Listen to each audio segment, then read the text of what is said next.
Hey guys, and welcome back. I'm Simon, bringing you more Magic the Gathering lore. As many of us know, spoilers have concluded for Magic's upcoming supplemental set, Conspiracy 2: Take the Crown. Along with the cards, we've also received some articles of lore, yet still many of us are just in the dark when it comes to the main players involved in Conspiracy storyline. Something I'd like to shine a light on in this video today. Now, I'm not going to cover the official lore for Conspiracy 2 right now, however. I want to save it for a conspiracy-themed video later down the road. This is just gonna serve as a primer for the set's release. Along with the lore for some of these major characters, I'd also like to present the cards they're featured in, both from the original and the upcoming Take the Crown set. First, let's talk about the plane Conspiracy takes place on. I actually did a plane profile video on it, so you can learn more there. But for this video, all you need to know is that we're set on a plane known as Fiora. On Fiora, one place seems to be of high importance, and that's the, well, high city of Poliano. This city casts a shadow over most of the plane, both literally and figuratively. The politics of Poliano are such that whoever is deemed the ruler has the power to enact laws which all others are bound to obey. Think of it like Ravnica, with Jace being the living guild pact. It's basically the same thing. With a prize as valuable as this up for grabs, it's no wonder why so many are fighting for the crown. The holder of the crown prior to Conspiracy 2 was the eternal King Brago, the bound geist of the last ruler of Poliano. In life, Brago was born as the third child of a small house, but was able to rise in nobility through sheer determination and ambition alone. Through court and council meetings, Brago proved to be a shrewd and flawless debater, building him a large group of important and powerful friends. Brago eventually ascended the throne, becoming Poliano's newest king, but his victory was bittersweet. Only a mere 3 years after his coronation, Brago was diagnosed with an incurable hereditary disease. He was going to die.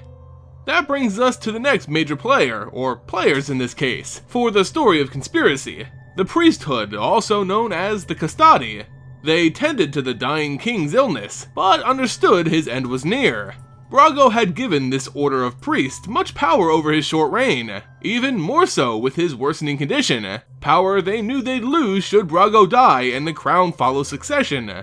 Rather than lose that power, the Custodi managed to bind Brago's soul to the mortal world, allowing him to rule forever as King Eternal. As a geist, Brago was used more as a figurehead than as a true ruler, a puppet on the strings of the Custodi. King Brago of course appeared in his own card, Brago, King Eternal, for the original Conspiracy set. This legendary spirit for 2 generic and Azorius colors was a 2/4 flyer with, whenever it dealt combat damage to a player, exile any number of target non-land permanents you control, then return those cards to the battlefield under their owner's control. For its price, it was a strong flyer that granted a beneficial bounce effect to your board. It could help trigger multiple enter the battlefield effects or protect your stuff from being effectively blocked. Now, as we enter Conspiracy 2: Take the Crown, it's apparent that the eternal King Brago's reign isn't as eternal as we all thought. With his assassination by the hands of the planeswalker Kaya, there's an open position in the high city of Poliano. So, with his ghost being dead, yeah, still sounds pretty weird to me. We won't be seeing Brago in another card this go-around, although he does make an appearance in Regicide. This instant spell for a single black mana is revealed as you draft it. The player to your right chooses a color, you choose another color, then the player to your left chooses a third color. Destroy target creature that's one or more of the colors chosen as you drafted cards named Regicide. So players with little experience with Conspiracy are gonna be a little confused by the wording on this card. Conspiracy is all about draft play and has different rules when it comes to multiplayer environments.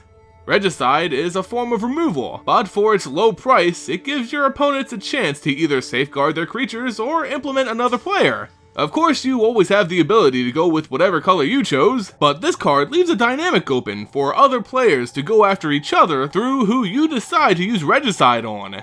Regicide, despite showing the death of Brago, is one of the cards I love most about Conspiracy 2. It shows how much fun backstabbing and plotting can be when playing with friends. It may not be the best card out there, but it's one I'm still excited to use. Anyway guys, that was the lore and brief history of the Eternal King Brago and his Custodi priest. Let me know what you think of this character, these cards, and the story moving forward into Conspiracy 2 Take the Crown. Leave those thoughts in the comment section below. If you enjoyed this video, consider giving a like and subbing to the channel. It goes a long way in supporting future content. As always guys, thank you all so much for watching, and I'll see you next time.